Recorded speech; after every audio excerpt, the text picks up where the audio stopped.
come to order. Councilor Aisen Marrero for the opening prayer. Tumayo po tayo lahat.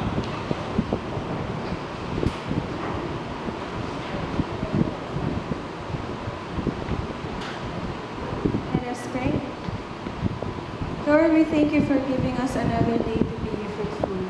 Help each of us to be wise and excellent enough as we discuss matters that will lead to the betterment of our city. Purify our thoughts so we can serve our fellow Santiagueños the best we can, and guide us, O Lord, that we may be able to work according to your will. This we ask in Jesus' mighty name. Amen. Councilor Pagkalugot for the National Army.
Mr. Secretary Kali Calderon.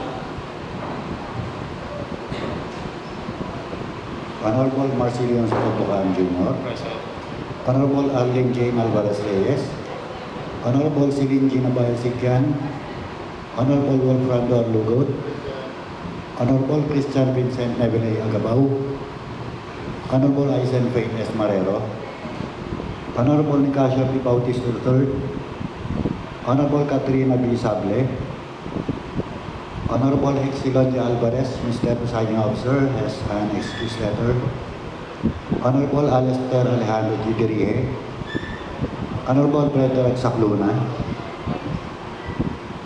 Honorable Benji Damchay, Mr. Presiding Officer, 11 members of the Council are present. I certify the quorum. Alright, there being a quorum, session is in order. We recognize the presence of our guests from the Isabela State University Public Administration students. Tama ba? Okay, welcome to the city of Santiago. Welcome to the Sangguniang Paglunsod.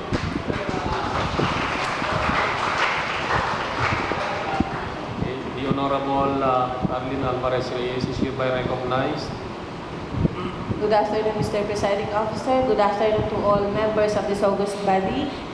I am pleased to render committee report number 8cc-026-2014 of the Committee on Public Utilities, Transportation and Communication, acting as the Secretariat to the CTFRB. In order to tackle this committee report, Your Honor, may I move for the suspension of rules. The second objection, hearing none, the motion is hereby approved. Proceed. Your Honor, the committee report, there's 149 applicants for a tricycle franchise, Your Honor. The committee hearing was conducted on September 3 and 10 respectively, and the recommendation of the committee is for approval because all of the 149 applicants have substantially complied with the requirements of the CTFRB. Copies of this committee report, Your Honor, was provided to all the members of this august body, bearing also the signatures of the two other members of the committee. May I now move, Your Honor, for the adoption of the said committee report. And the second, there is a motion duly seconded to adopt committee report number 8cc 2014 of the Committee on Public Utilities, Transportation and Communication. Any objection? Hearing none, the motion is hereby approved. As mentioned earlier, Your Honor, all of the applicants have complied with the requirements of the CTFRB. Hence, the recommendation is for approval. I now move, Your Honor, for the approval of the said committee report. Any objection? Hearing none, the motion is hereby approved.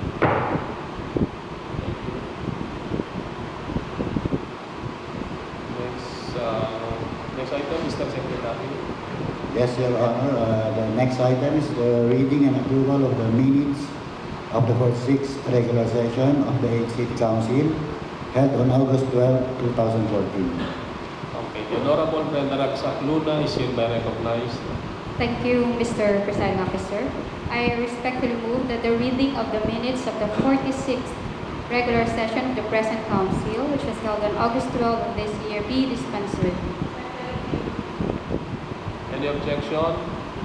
Hearing none, the duly seconded motion to approve the minutes of the 46th regular session, the reading of the 46th regular session of the 8th City Council is hereby approved. Proceed, Councilor Perez. If there are no corrections respecting the said minutes, I am moving for its approval. Any objection? Hearing none, the motion is hereby approved. Yes, Councilor Brent, same recognition. I move that the reading of the minutes of the 5th special session of the present council held on August 15 of this year be dispensed with. There is a duly seconded motion to dispense the reading of the minutes of the 5th special session of the 8th City Council held on August 15, 2014 at this session. Any objection? Hearing none, the motion is hereby approved. Proceed. If there are no corrections respecting the said minutes, I am moving for its approval. Any objection? Hearing none, the motion is hereby approved. Next item, Mr. Secretary. Privilege R, Your Honor. Privilege R, anyone from the body? Next item. For the calendar of business under committee reports, second reading, we have one item. Report number 8 CC-10-2014 of the Committee on City Planning, Building and Zoning Regulations. Under letters petitions, A. Letter from the Honorable Joseph Salvador Tan, City Mayor, dated September 11, 2014, requesting for the passage of the following measures. Number 1, proposed resolution earnestly requesting the Department of Social Welfare and Development, Regional Field Office 2, to Regional Director Arnel B. Garcia, Section 3, to cause for 400 core shelter assistance project, CSAP units for Santiago City in the amount of 28 million pesos, and expressing the willingness of the city government to provide its counterpart for the project. Number 2, proposed resolution authorizing the opening of a separate account for the local government of Santiago at the Land Bank of the Philippines, Santiago City Branch, with Ms. Elizabeth A. Casabar, City Treasurer, as drawer, and Engineer Joseph Salvador Tan, City Mayor, and or Architect Armando Estan, City Administrator, as counter signatory, solely for the reimbursement of the City Health Office claims to the Auto Credit Payment Scheme. Letter B. Letter from Mr. Carla E. Valdehuesa, General Manager, Upshot Leisure and Bar Corporation, dated September 1, 2014, requesting approval for the establishment of an electronic bingo boutique. LC. Letters from Mr. Harrison P. Reyes, dated September 10, 2014, requesting approval for the construction of a globe cell site tower to be erected at Barangay Baluarte, Batal, and Sagana, Santiago City. Under Barangay Resolutions Ordinances, A. Resolution number 307, Series of 2014, Batal. B. Resolution number 41-2014, Calao East. C. Barangay Ordinance number 01, Series of 2014, Salvador. And D. Ordinance number 03 series of 2014, Salvador. That's all, Mr. Presiding Officer. All right, inclusions? None. Councilor Katsaple, kindly move for the approval of the business of the Thank you, Mr. Presiding Officer. I move that the business of the day be approved. Any second? Objection? Hearing none, the motion is hereby approved. First item, Mr. Secretary. For the first item, Your Honors, under committee report, second reading, report number 8 CC-10-2014 of the Committee on City Planning, Building, and Zoning Regulations. All right, the Honorable Sinidjan Abayasikan is hereby recognized.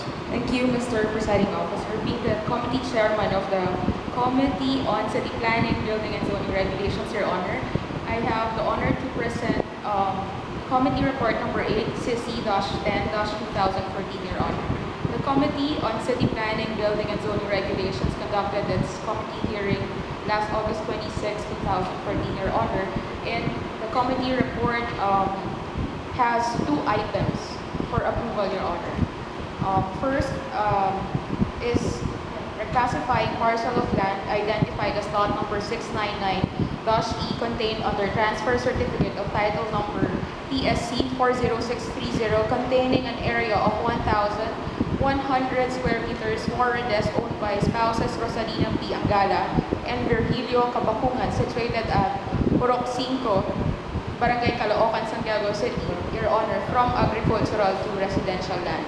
Your Honor, the first item has an attached draft resolution, Your Honor, for approval. May I move, Your Honor, for the adoption of the said committee report?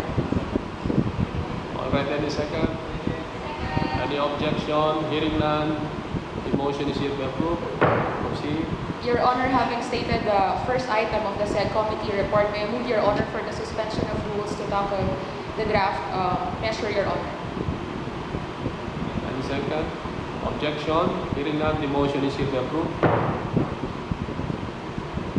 Thank you, Mr. Presiding Officer. The draft measure, Your Honor, is a draft ordinance for the reclassification of the lot from agricultural to residential land, Your Honor.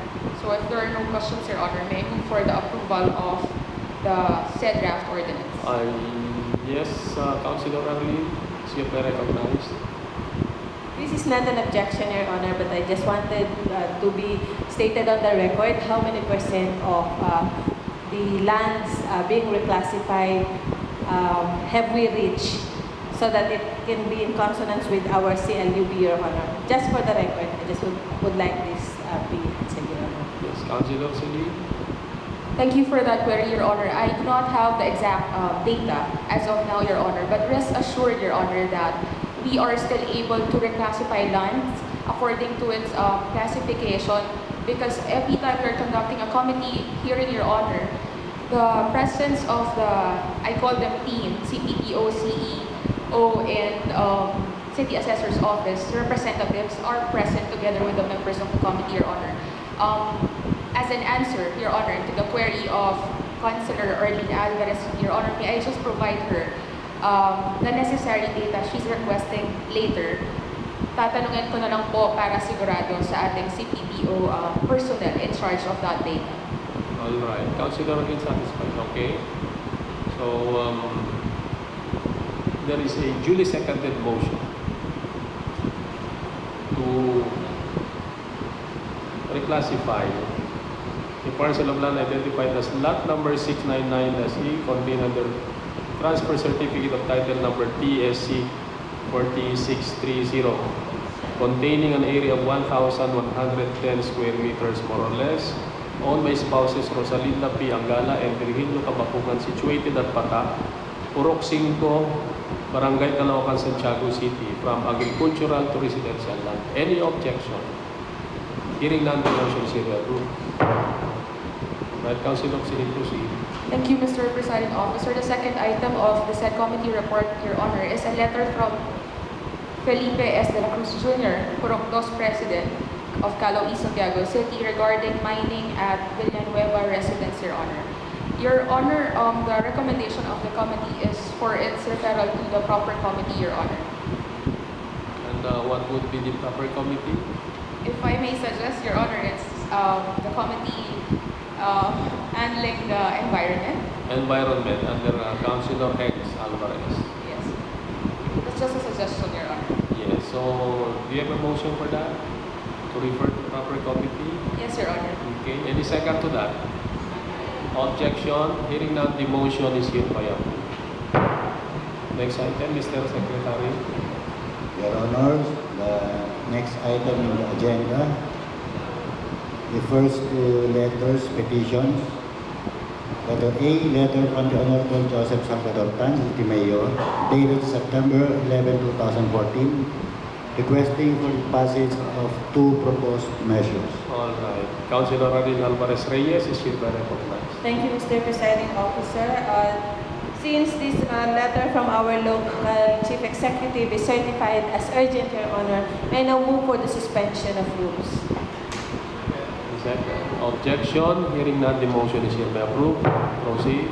The first item, Your Honor, refers to a resolution earnestly requesting the Department of Social Welfare and Development Regional Field Office 2, DSWD-RFO2, through Regional Director Arnel B. Garcia, CESO 3, to cost 400 for Shelter Assistance Project, or CSAP, for Santiago City in the amount of 28 million pesos and expressing the willingness of the city government to provide its counterpart for the project. This afternoon, Your Honor, we have with us the presence of our focal person for shelter, Mrs. Euphemia Sadangsal of the CSWD. May I move, Your Honor, for the suspension of rules that we may grant her speaking rights to address this council pertaining to this concern. All right. Any objection to the duly seconded motion to suspend the rules? Hearing none, the motion is hereby approved. We request the resource person to come forward.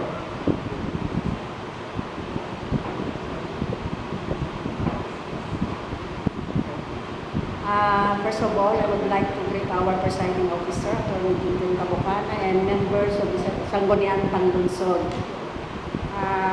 I am the representative of Mrs. Marilyn Palibuso, the officer in charge of CSWD, who is on sick leave since yesterday.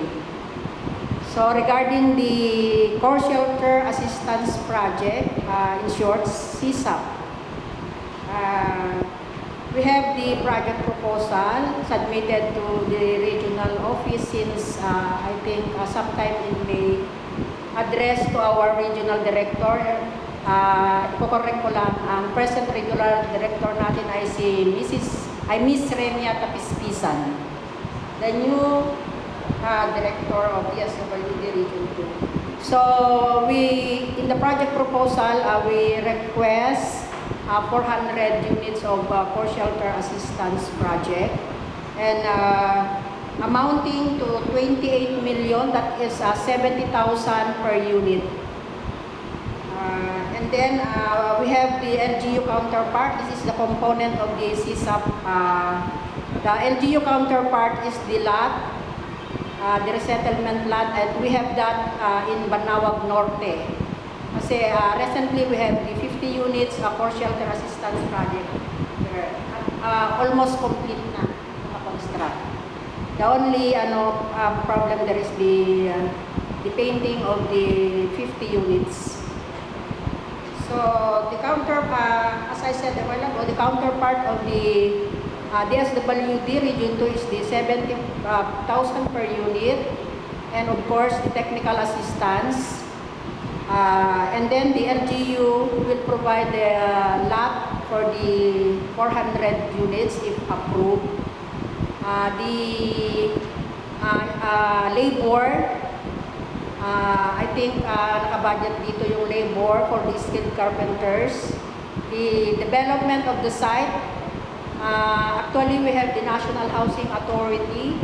Tapos na ang groundbreaking, and so we have available 359 lots, if I'm not mistaken, at Banawag Norte.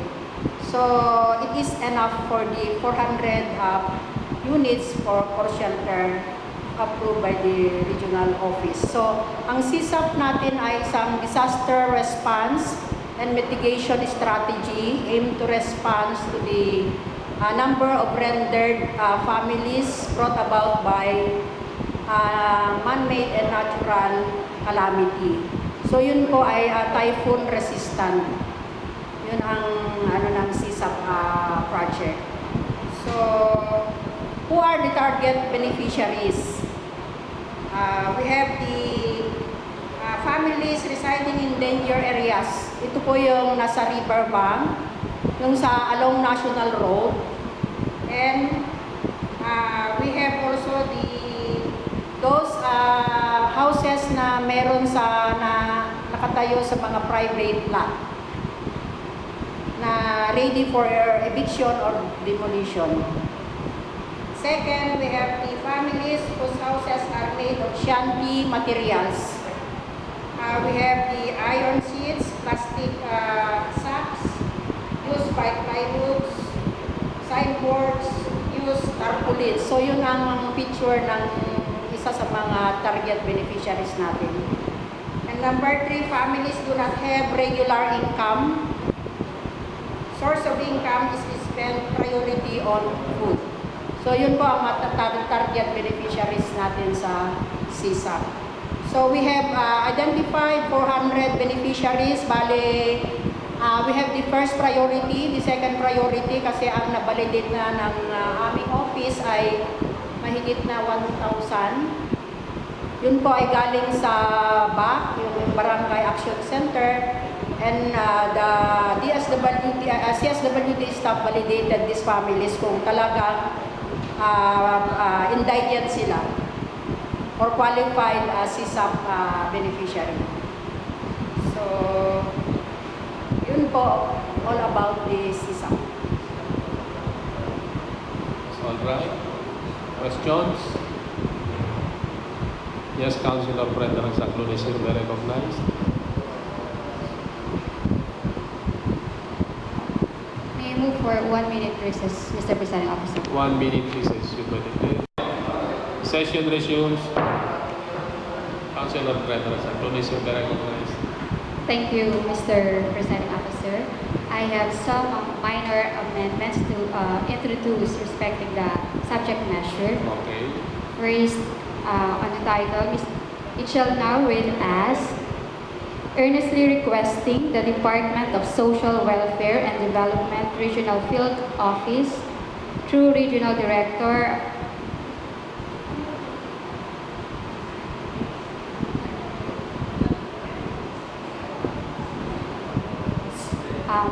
Kapispisan for resource allocation for core shelter assistance project in the amount of 28 million to construct 400 housing units in Santiago City and expressing the willingness of the city government to provide its counterpart for the project. All right, Mr. Yes, you have proceed. Another, Mr. Presiding Officer, I move that I suggest that the second whereas clause be deleted and it shall now read as whereas Santiago City has a resettlement and housing project site situated in Banawag Norte wherein the requested 400 housing units may be constructed. All right, Mr. Secretary, kindly take note of the said amendments and let it stay on the record that the principal sponsor has earlier agreed to yield to the said amendments. Any other? Thank you, Mr. President. Okay, thank you too. Yes, Councilor Sarina Maisik is hereby recognized.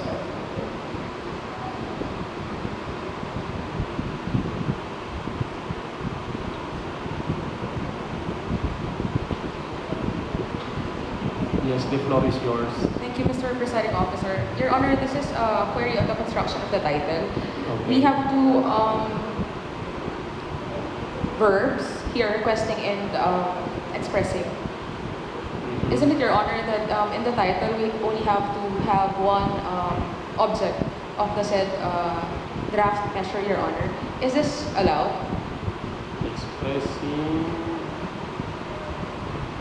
the title contains two operative verbs, Your Honor. It's of requesting and expressing.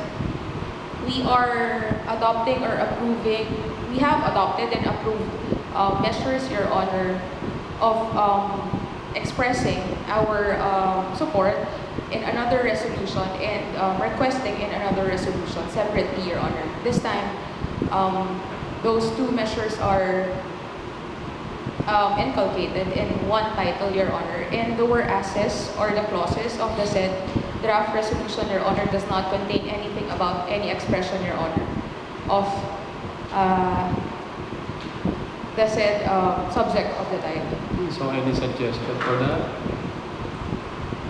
Your Honor, if we are really in need of the said resolution expressing the willingness of the city government of Santiago as a counterpart for the project, Your Honor, maybe we could draft another resolution for this. If not, Your Honor, let's just think of how to rephrase the said title, Your Honor. Yes, okay. Councilor Arlene,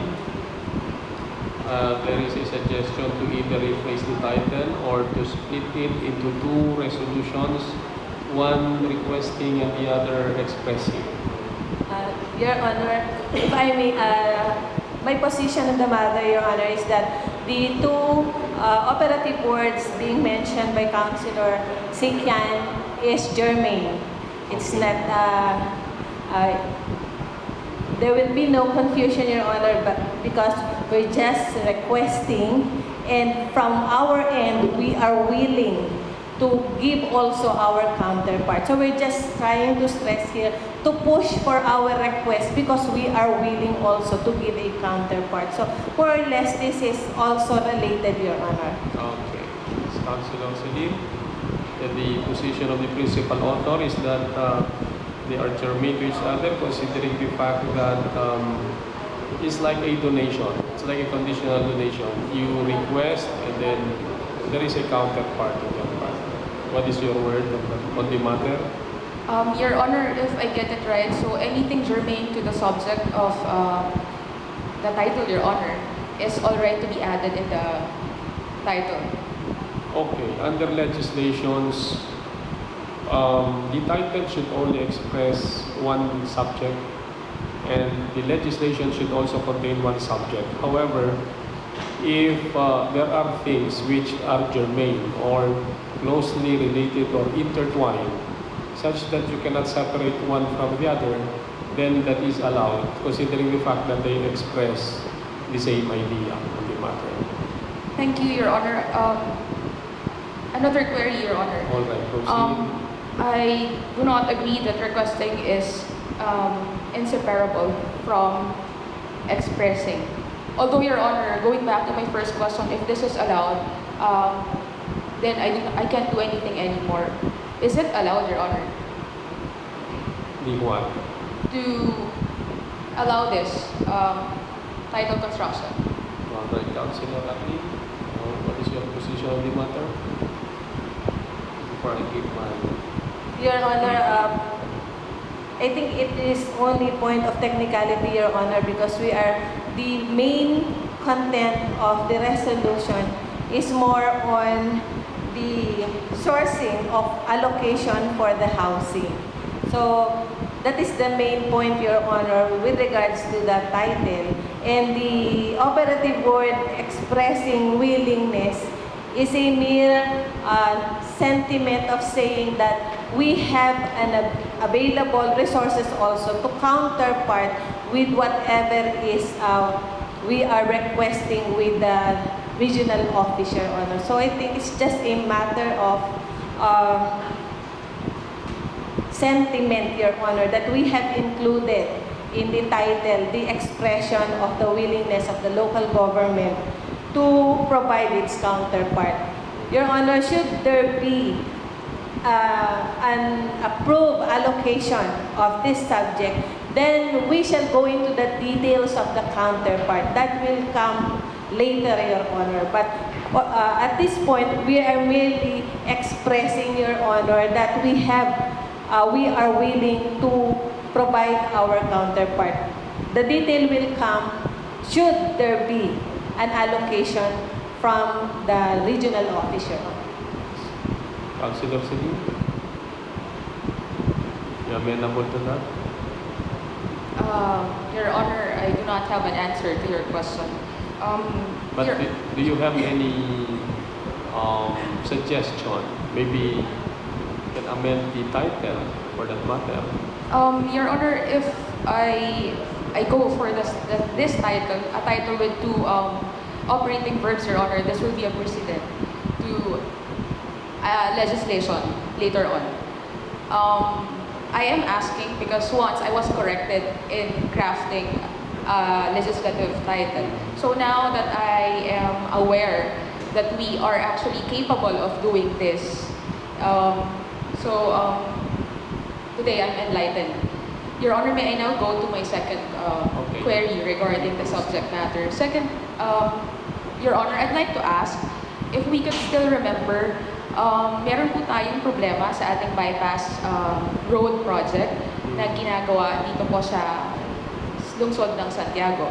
Ang gusto ko pong tanungin ay dun sa sinabi po kanina ng ating resource speaker na 359 lots sa Banawag Norte, nandun na po ba yung ating pong request na bahay or unit para po sa marirelocate na families na tatamaan ng sinabing diversion or bypass road project? All right. Again, under the same suspended rules, we request the resource speaker to come forward and answer the question posed by Councilor Celine Jan Abayasinghe.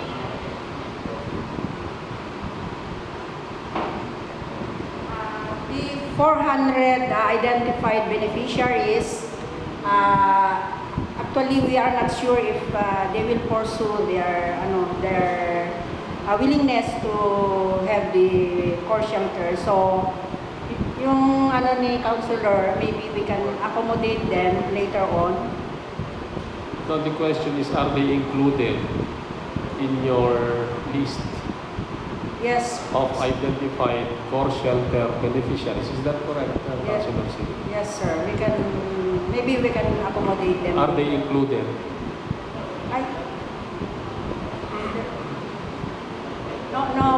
No, As sir. of now, are they included? No, sir. No. Can you include them? As I have said a while ago, sir, anyway, yung 400 hindi naman sigurado kung matutuloy sila na Kasi sa experience namin sa nakaraan, mayroon mag-waiver sa mga maraming dahilan. So, siguro pwede natin ipasok yung If ever they apply, would you still be in a position to include them on your list? Yes. Ibig sabihin, meron pa bang lugar para sa kanila? Kung halimbawa, they pursue their application now, hindi pa ba puno yung project? Pwede pa ba sila? Anyway, sir, ito naman yung mga first priority. Meron naman tayo, ito yung sinasabing first batch under the administration of our city mayor. So, meron naman siguro second batch pa na. Around how many councilors in it would be affected by this circumferential road? Around how many families? 6, Your Honor. 6 families. Pwede naman siguro kung 6 lang. So, kahit include them in your Yes, list. sir. Okay. Yes, sir. That settles everything. Yes, Councilor Celine, any follow-up question? Thank you, Mr. Presiding Officer. Your Honor, I'm not satisfied with the answer because as far as I could still remember, Your Honor, ang request ko po ay automatic inclusion na po sana ng mga pamilya dito sa project na to. And I got the impression that the answer was on the affirmative. So, oo. But the answer of the resource speaker from the DSWD now is that they may include, Your Honor. So, ibig sabihin, kung yung lahat po ng 400 na yon ay kuhanin yung bahay, wala po. Second batch ng administration ng ating city mayor. Your Honor, may I reiterate that sa administration po ng city mayor, sila ngayon, first 3 years po niya, sila na-relocate dahil dun po sa project. So, saan po titira yung mga 6 na pamilya na yun? 6 families. We again call on the resource speaker. Please come forward.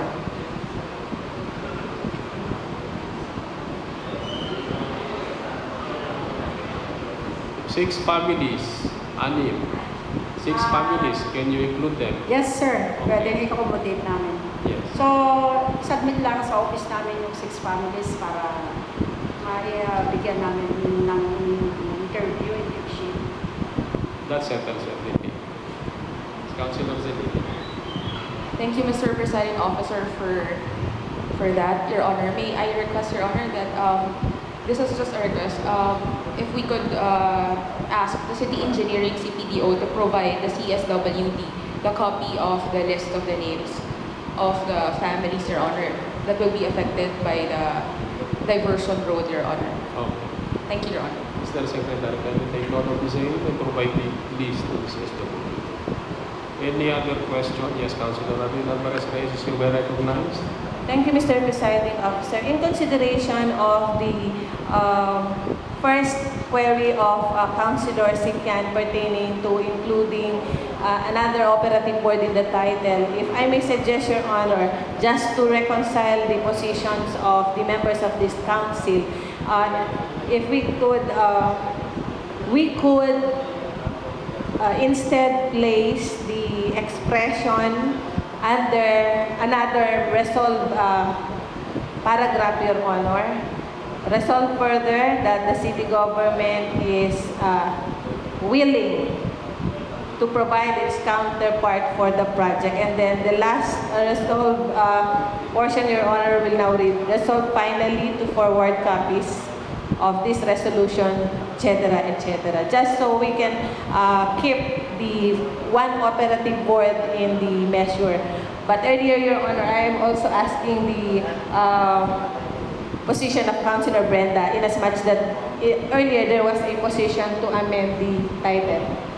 So I think she yields to what I am mentioning right now, Your Honor. All right. Mr. Secretary, any other? No more? There are no queries, Your Honor, or additional suggestions to further improve or better way of producing this resolution. I now move for the approval of this resolution as the title being amended by Councilor Brenda earlier, Your Honor, with the corrections that I have stated earlier. All right. Any second? Under suspended rules, Your Honor.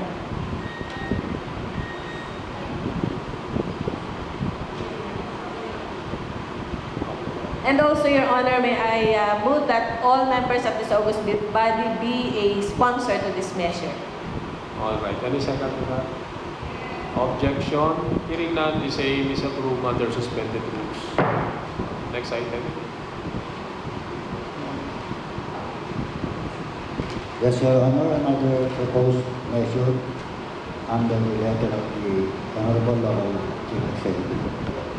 The second concern of our local chief executive when he is requesting for this august body to pass or to enact a resolution, pass a resolution I should say, is the resolution authorizing the opening of a separate account for the local government of Santiago City at the Land Bank of the Philippines, Santiago City Branch, with Ms. Elizabeth A. Casabar, City Treasurer, as drawer, and Engineer Joseph Salvador Tan, City Mayor, and/or Architect Armando S. Tan, City Administrator, as counter-signatory solely for the reimbursement of the City Health Office claims through the auto credit payment scheme of the PhilHealth. Your Honor, we have this afternoon the presence of the local health insurance officer of PhilHealth, Mr. Joseph Reyes, to share to us what this auto credit payment scheme is all about, and also we would like to acknowledge the presence of our Assistant City Treasurer, Ma'am Lulu. Okay. So for now, Your Honor, may I move for the suspension of rules to grant speaking rights to the local health insurance officer of PhilHealth, Mr. Joseph Reyes. Any objection? Hearing none, the motion is hereby approved. Okay, we suspend the rules to allow Mr. Reyes to speak before us. Proceed. A pleasant good afternoon, Mr. Chairman. First and foremost, we would like to convey our gratitude to the local government unit of Santiago City, and of course this Sangguniang Pag-Solves Body for your continuous support to the Philippine Health Insurance Corporation. Now we are proposing an alternative scheme of our mode of payment of reimbursement of our accredited facility. Our existing policy now is we pay it through check, but now we have this an alternative mode of we call as auto credit payment scheme of reimbursement. The objective of this method is to primarily to facilitate the turnaround time of our settlement of reimbursement from our accredited facility. So normally, it's taking us 60 to 70 days to process the checks and deliver it to the accredited facility. But with this proposed scheme, I think we can reduce the lead time to 30 days. So the auto credit payment scheme is an electronic automated reimbursement to the account of the accredited facility. So that's all. Ganun lang po. So instead of payment of check, papalitan lang po natin ng bank-to-bank transaction or automated electronic payment. All right, questions? Parang auto transmission. Yes, sir. Hindi manual. Ang accredited drawing bank po natin ngayon Land Bank, LBB. All right, no questions. Councilor Rafi. Thank you very much, Mr. Reyes. Ito po siguro, Mr. Presiding Officer, yung push dun sa paperless transaction, which will make it all the more speedy for us or efficient transfer of funds for efficient services, more efficient services of our local government and that of PhilHealth. Just an additional suggestion, Your Honor, in the title, we include the word of PhilHealth at the last part of the measure for clarity lang po, for easier reference. Yes, Mr. Secretary. If there are no queries, Your Honor, yes? Yes, Councilor Native of this station, you may recognize. Good afternoon. Thank you, Sir Presiding Officer. Just a minor observation. I think we should authorize the person, not the act. So the resolution should be authorizing whoever will be authorizing to open an account. Thank you, Mr. Presiding Officer. Thank you for that. So, who would that person be, Councilor Rafi? Signatories. Signatory. They are here already. Yes, Your Honor. I yield to the proposal of suggestion of Councilor Bautista. Okay. Councilor Aguilar Alvarez Reyes, you may recognize. Thank you, Mr. Presiding Officer. During the break, I have conferred the concern pertaining to the title with that of our Assistant Legal Officer, Your Honor. However, another thing cropped up, Your Honor, pertaining to the circular from PhilHealth, that is, which was not considered in the draft measure that was forwarded to us. So it is all the more became more complicated, Your Honor. Hence, may I now move that we defer the consideration of this matter and refer this to the appropriate committee so that they can have the ample time to really thresh out what is really requested by our local chief executive. I so move, Mr. Presiding Officer. Any objection? Hearing none, the motion is hereby approved. Next item, Mr. Secretary. Letters. Yes, Your Honor. Still under letters petitions, letter B, letter from Mr. Carlo E. Valdewesa, General Manager, Upshot Leisure and Bar Corporation, dated September 1, 2014. All right, Councilor Andong Dirimi. Since all these letters must be tackled at the committee level, kindly move for the referral of the letters, petitions, resolutions, barangay ordinances to their proper committees. Thank you, Mr. Presiding Officer. I respectfully move to that all items under first reading, item under first reading, letter B and C be referred to its proper committee, and all items under barangay resolution and ordinance referred to its proper. All right. Any second? Objection? Hearing none, the motion is hereby approved. Next item, Mr. Secretary. That would be all, Mr. Presiding Officer. All right. For the closing prayer, may we request Councilor Vinci Agabao. Let's all start for the closing prayer.